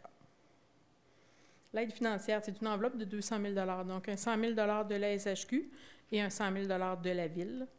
La valeur minimale des travaux est de 5 000 et la répartition, donc, c'est un 66,6 jumelé SHQ et Ville pour une aide ne pouvant pas excéder 15 000 Et voilà. Donc... ça veut dire quelqu'un qui a des travaux de 30 000 il vient, puis il fait une demande, puis il peut avoir jusqu'à un maximum de... Il pourra avoir quasiment jusqu'à un maximum de 15 000 si... oui. OK. Oui, OK. à 30 000, il pourra avoir jusqu'à 15 000 le maximum. C'est intéressant, il peut avoir quasiment 50 % de son investissement. Par contre, quelqu'un qui aurait des travaux, juste par exemple de fenêtres à remplacer pour 5 000 pourrait quand même avoir un montant intéressant, là, quand même un 30 là, OK. accessible.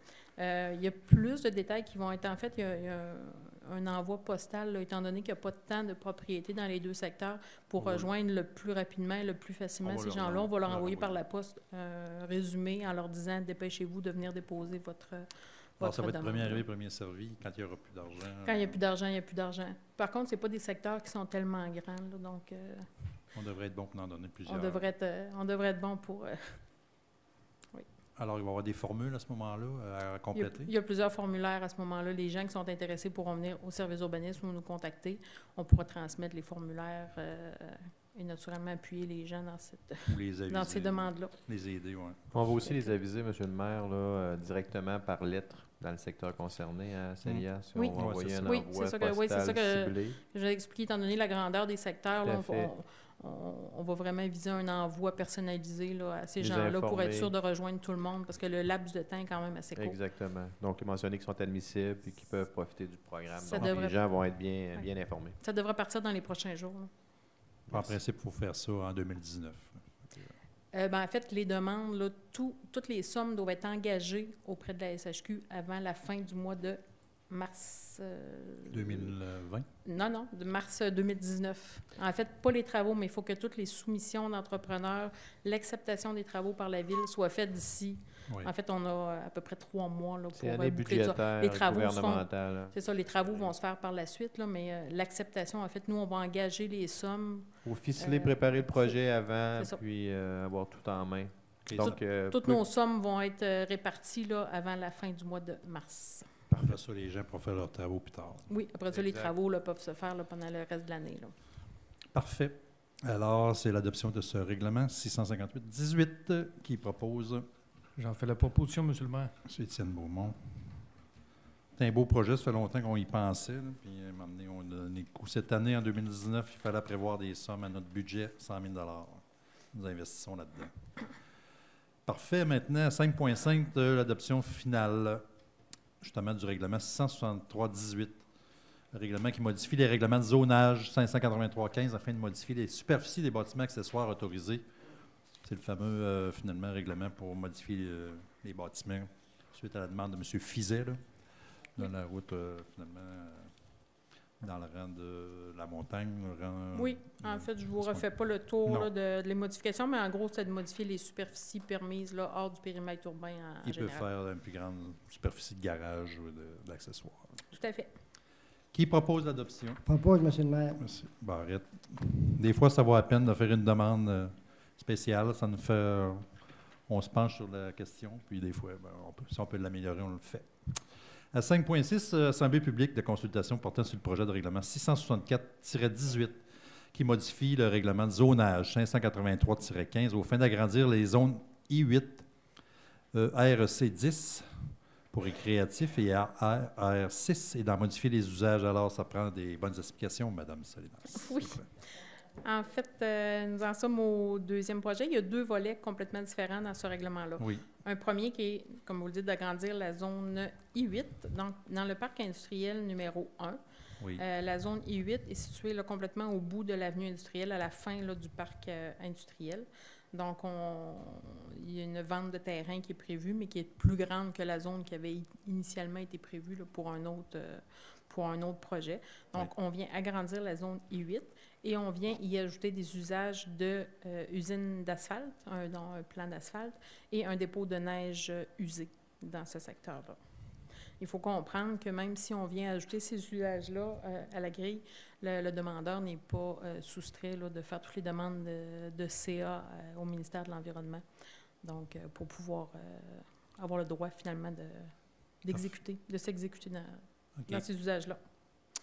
Ça, c'est le dernier terrain qui reste pas mal dans le parc numéro 1. C'est pas mal le dernier au vacant. bout là, qui reste. C'est sûr qu'on est quand même limité parce qu'on voit qu'il y a encore une grande partie de terrain. Par contre, il y a des milieux humides dans ce coin-là. Il y a une baisseur, il y a des milieux humides. Donc, on vient vraiment chercher tout ce qui reste, là, On qui peut rien est faire dans cette exploitable. section. Là, Ça va être conservé humide. Le reste, ça va être conservé humide et la zone I8 là, va être exploitée. Là. Et la deuxième partie de ce règlement-là, et on se déplace en fait dans le secteur de la Grande Ligne, c'est d'agrandir les zones RR6 et REC10 à même une partie de la zone RU7, c'est dans le secteur du Mont-Laurent, et d'y autoriser dans la zone REC10 des usages d'hébergement, en fait plus de campements, hébergement récréatif. Donc on voit sur le plan ici la zone REC10 actuelle en rose, la zone RU7 ça, c'est le centre de ski qu'on voit, là? Ou, oui, en fait, le centre de ski est dans une partie de la zone REC10. Oui. Il y a le Mont-Laurent aussi là, qui fait partie de cette zone-là, ici.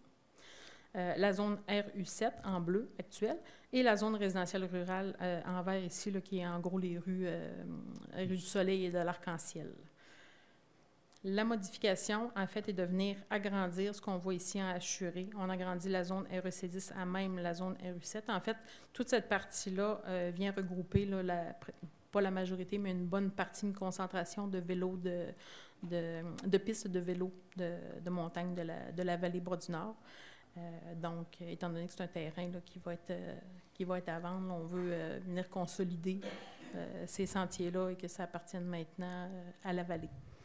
Et une deuxième partie, en fait, c'est un agrandissement de la zone RR6. C'était juste parce qu'il nous reste une portion de terrain là, qui devenait orpheline. Donc, on vient la greffer à la zone résidentielle rurale 6. Et non pas dans le but de faire quelconque usage. C'est vraiment juste qu'on avait une zone enclavée qui est orpheline de zone.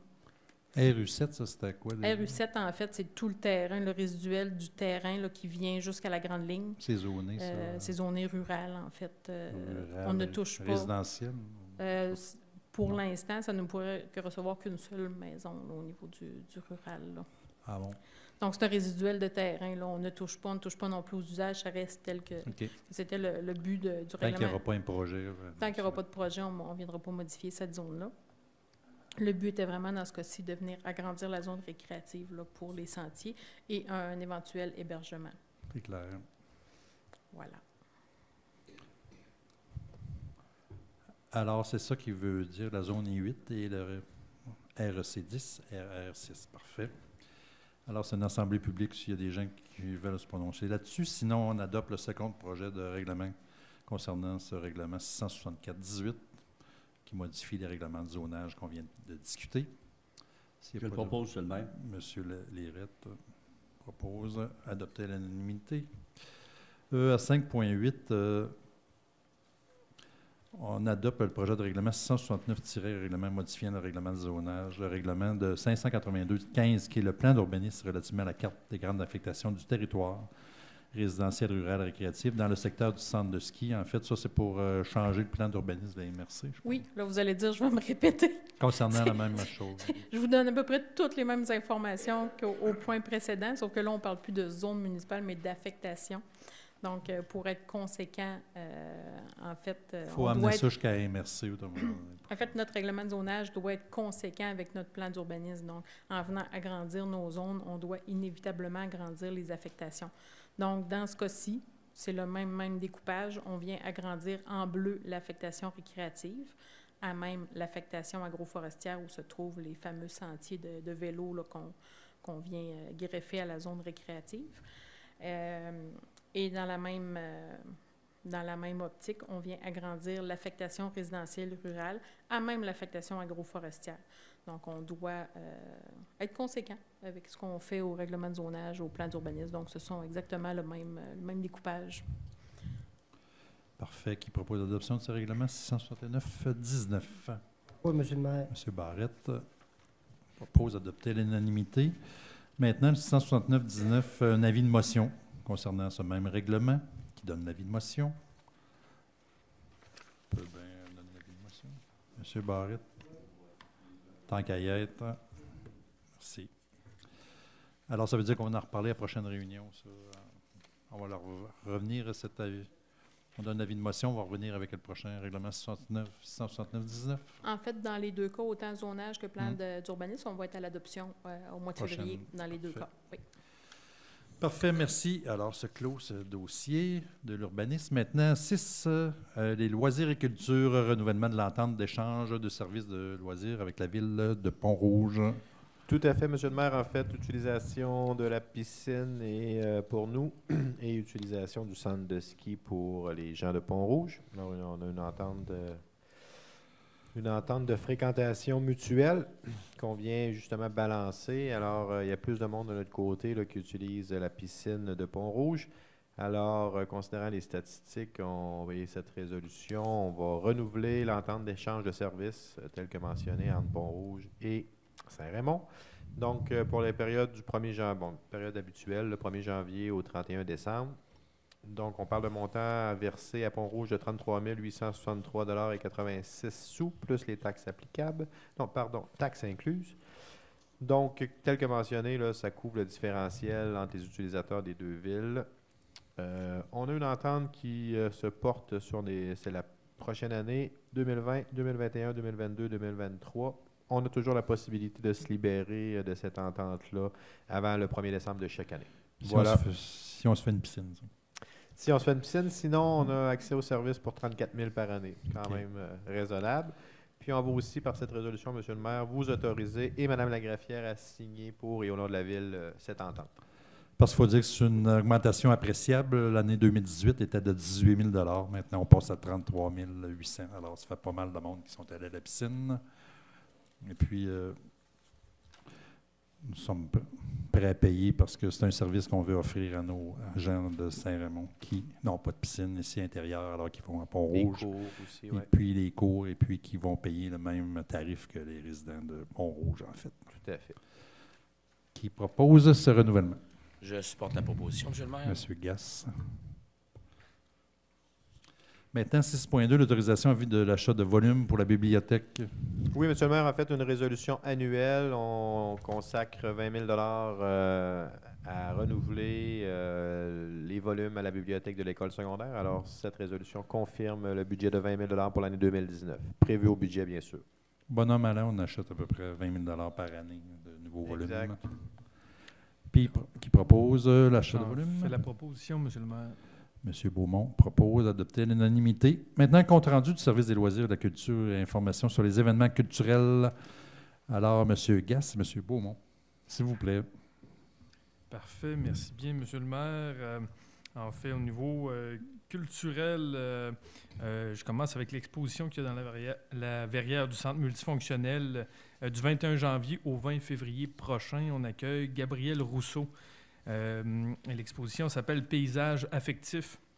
Vraiment des paysages, vous allez voir, c'est vraiment haut en couleur. Ce n'est pas des paysages qu'on a l'habitude de voir. C'est vraiment un peu flyé comme style.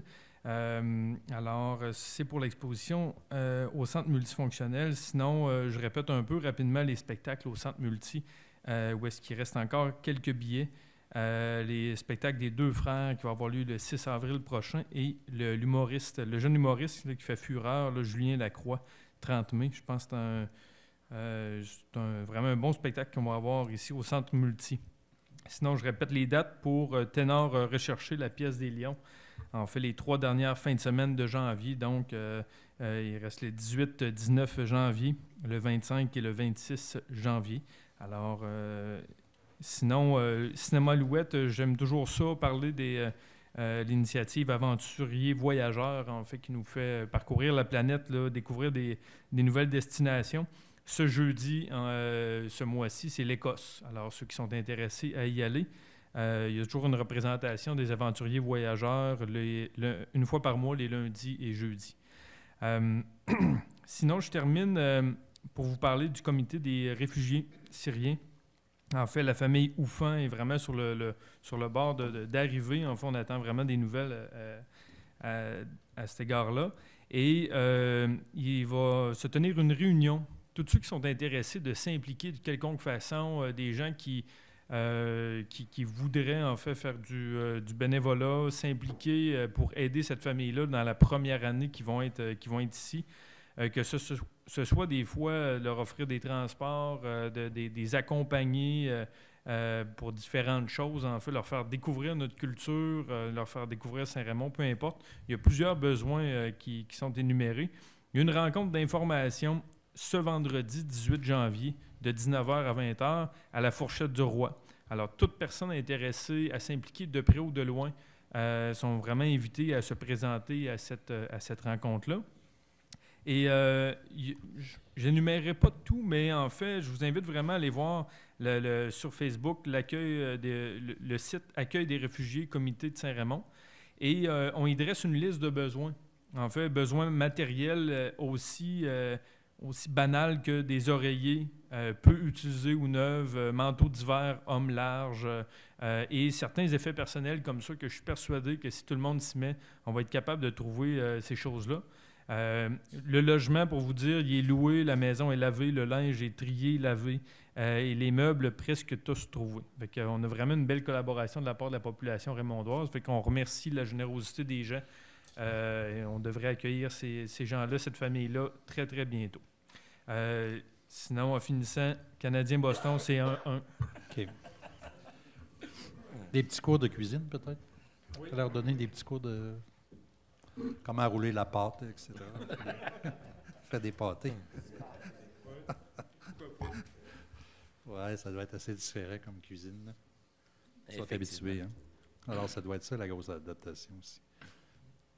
Oui, monsieur. Alors, au niveau des loisirs, que de bonnes nouvelles. On commence avec le fameux 31 décembre. C'était la 3e édition qu'on fêtait la fin de l'année, justement à la place de l'Église.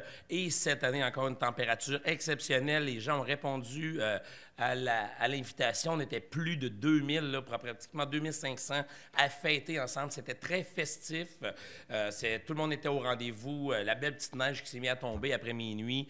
Alors, ce fut un succès sur toute la ligne. Des feux d'artifice, encore une fois, incontournables. Alors, beaucoup de plaisir que les gens ont eu, là, justement, on a à fêter, à se rencontrer et à se souhaiter la bonne année. Alors, on peut déjà vous mentionner probablement que ça va être de retour en 2019. Ça devient un incontournable, ce 31 décembre, à chaque année au centre-ville. On continue bien sûr avec le centre de ski. On sait que le début de la première semaine là, du temps des fêtes a été plus difficile avec la pluie. La rivière a écopé, mais le centre de ski aussi. Mais quelques jours après, nos techniciens ont travaillé très fort et nous ont redonné une surface de glisse très performante. Et ensuite, on a eu de la neige, ce qui nous a amené à battre un nouveau record le vendredi 4 janvier. On a eu plus de 930 utilisateurs du centre de ski cette journée-là. Alors, on approche du 1000. On avait eu 800 par l'année passée à quelques reprises. Là, on a atteint 930. Alors, probablement, d'ici la fin de l'année, on va peut-être voir exploser le 1000. Et je vous dirais que les conditions de glisse sont exceptionnelles présentement. On a eu un peu de froid, mais ce qui nous donne une surface fantastique avec toujours un peu d'accumulation de neige. Alors, les gens sont les bienvenus. On vous rappelle une nouveauté cette année, ça a commencé la semaine passée, les jeudis soirs. Avant ça, c'était le mercredi, vendredi. Eh bien, cette année, on a rajouté le jeudi soir. Alors, si les gens veulent justement skier de soirée, qui est toujours magnifique, on sait que cette année, on a rajouté 2 pistes supplémentaires grâce à des subventions. Alors, ça, c'est un plus. Alors, c'est un incontournable. On a des écoles, justement, de Sainte-Catherine et Saint-Raymond qui en profitent au maximum. Alors, la population est la bienvenue le jeudi soir, justement, pour venir en profiter. En parlant du centre de ski, plusieurs activités à venir. Pour vous mentionner rapidement, le 19 janvier qui s'en vient, eh bien, on a la compétition amicale de la Caisse populaire des Jardins Saint-Raymond et Sainte-Catherine. Alors, soyez présents, peu importe l'âge, de pratiquement 2 ans, là, il y en a des petits bouts jusqu'à 99 ans. Vous êtes les bienvenus pour participer à l'événement. La fin de semaine d'ensuite, le 26 janvier, c'est la journée sécurité en montagne. S'il y en a qui veulent venir faire là, juste ajuster leur fixation. Des fois, on n'est pas sûr le poids versus la fixation qu'on a, c'est gratuit. Et bien sûr, il y aura de la sensibilisation faite par l'équipe de patrouilleurs pour justement la sécurité en montagne. Et le 2 février, bien, on revient avec la compétition amicale Sport Expert aussi, il n'y en a pas manqué. Toujours de magnifiques prix de présence. Belle organisation de l'école de ski. Alors, soyez au rendez-vous. Les fins de semaine sont très occupées. On a toujours les tubes en folie pour la glisse, les glissades.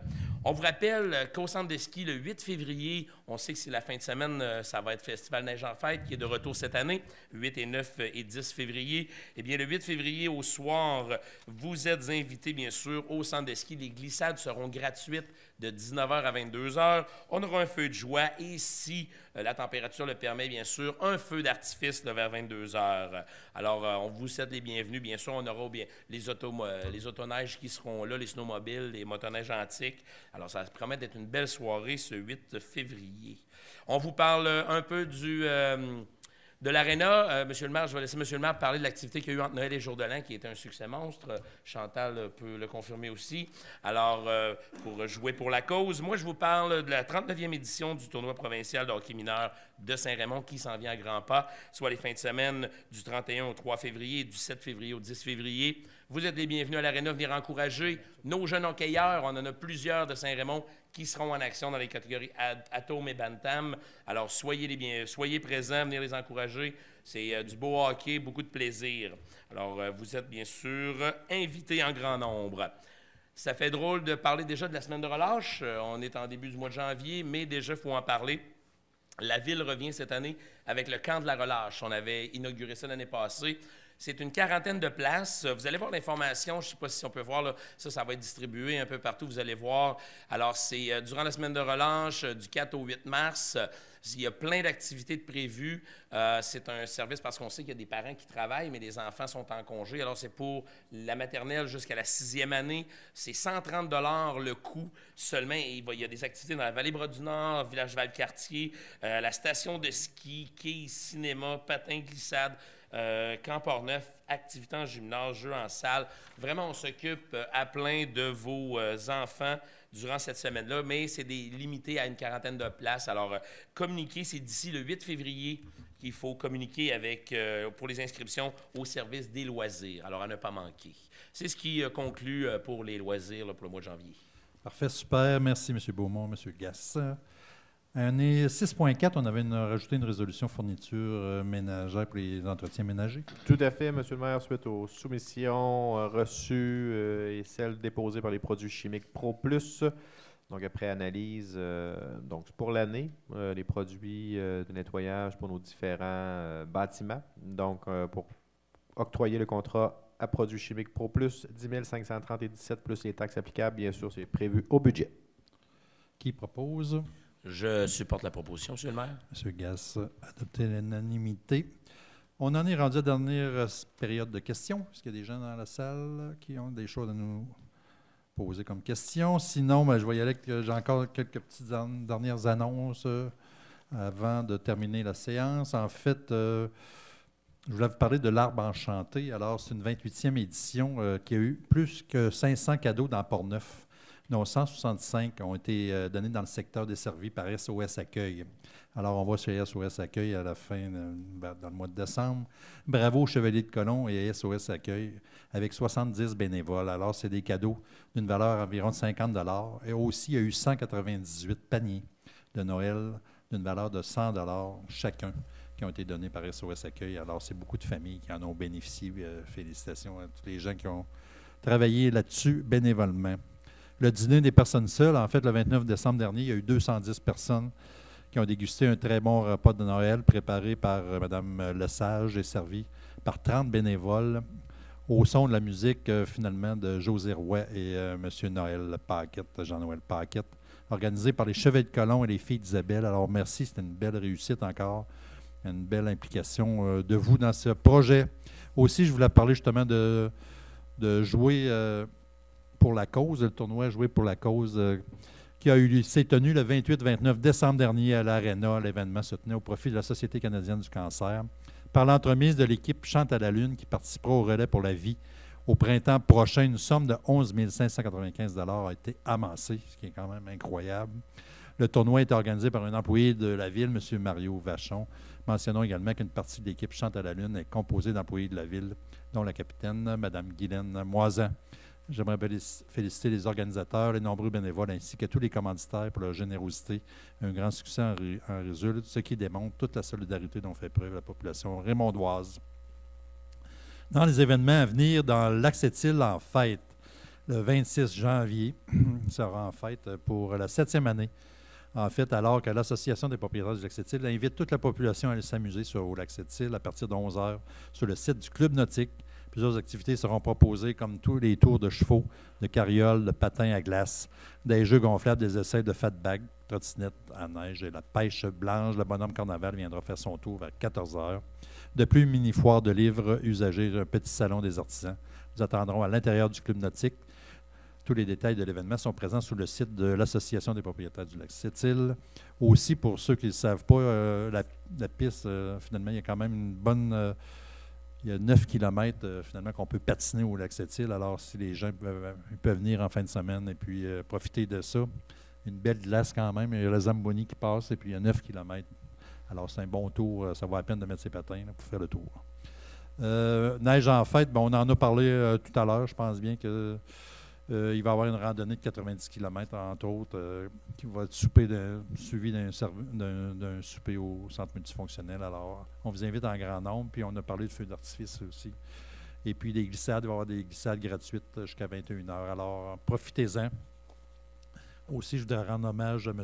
Laurent Langlois, qui est décédé. C'est l'ancien. Il était conseiller de la ville de Lac-Sargent présentement, mais il était maire pendant plusieurs années au Lac-Sargent. Alors, en fin de semaine, j'ai visité... finalement le salon qui était à Québec. Alors, nos condoléances à toute sa famille pour M. Langlois. Alors, ça fait le tour un peu de tout ce que nous avions à dire. La prochaine séance du Conseil qui va se tenir le 11 février 2019, toujours à 7h30. Merci. Merci à tous. Bonne fin de soirée.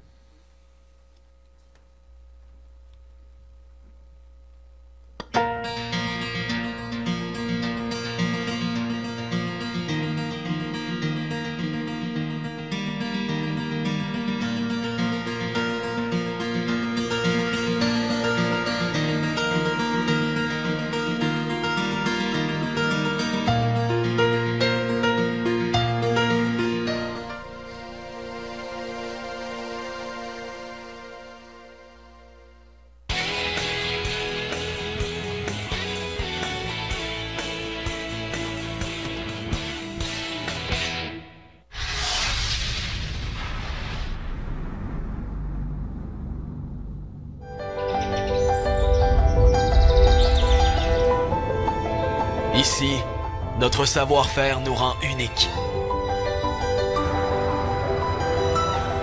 Ici, notre dynamisme fait notre renommée.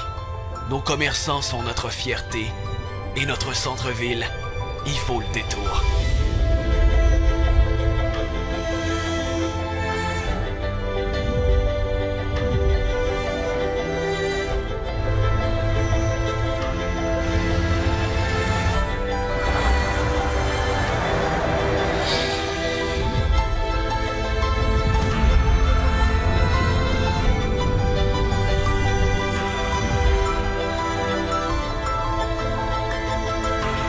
Ici à Saint-Raymond, mon avenir est prometteur.